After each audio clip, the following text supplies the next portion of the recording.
Kaa na chama cha wamiliki wa malori ambao ndio wanafanya kazi kubwa za kusafirisha mizigo ya bandari, mingi inaenda nje ya nchi na mikoani.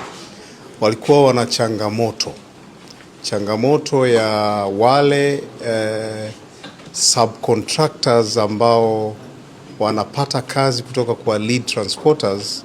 Sheria za VAT zilikuwa haziwatambui na hivyo walikuwa hawapati msamaha. Tumekaa na changamoto hiyo muda mrefu, hatimaye tumepata ufumbuzi ambapo wale wenye wamiliki wa malori machache ambao wanapata kazi kwenye wamiliki wa malori mengi kusafirisha mizigo nje ya nchi, na wao watapata haki na msamaha wa kodi ya VAT kama wale wenye wamiliki wa malori mengi. Hii inakwenda kuongeza ajira ndani ya nchi yetu, inakwenda kuongeza tax base, lakini inaondoa changamoto waliokuwa nayo. Nishukuru sana wao kwa uvumilivu waliokuwa nao kwa muda mrefu, zaidi ya mwaka tumekuwa na changamoto hii.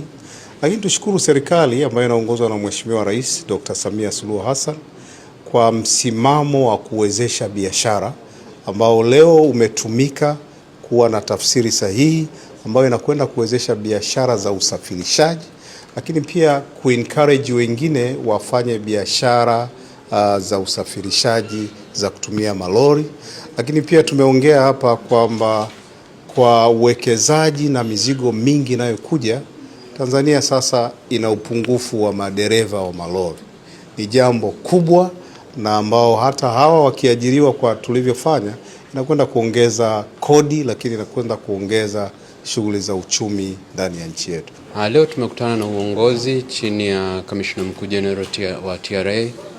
Lengo kubwa likiwepo ni kutoa officially information ambayo imeenda kuwagusa wasafirishaji kwenye sekta ya usafirishaji baada ya kupata relief kwenye kilio chao cha muda mrefu kuhusiana na VAT, ambavyo tunategemea kama nchi, ambavyo tuna agenda ya kuhakikisha kwamba Tanzania kuwa industrial hub, kuwa na viwanda vingi. Sekta ya usafirishaji ni sekta muhimu katika kufungua masoko ndani ya nchi, lakini pia kwenye ukanda wa nchi ambazo takriban zimetuzunguka ambazo hazina bandari.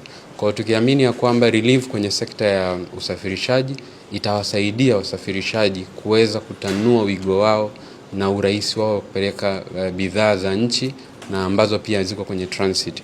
Leo tumekuja hapa kupokea taarifa nzuri na muhimu kwa wasafirishaji wote kwamba sasa masubcontractor wanaweza kufanya kazi chini ya lead contractor bila kuwa na ile hofu ya kwamba kutakuwa na mkanganyiko wa VAT.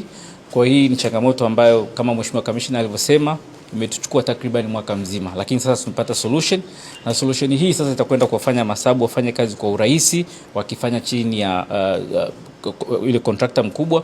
Lakini zaidi tunamshukuru sana Mheshimiwa Rais kwa kuona umuhimu wa kufungua biashara. TRA, pamoja tunajenga taifa letu.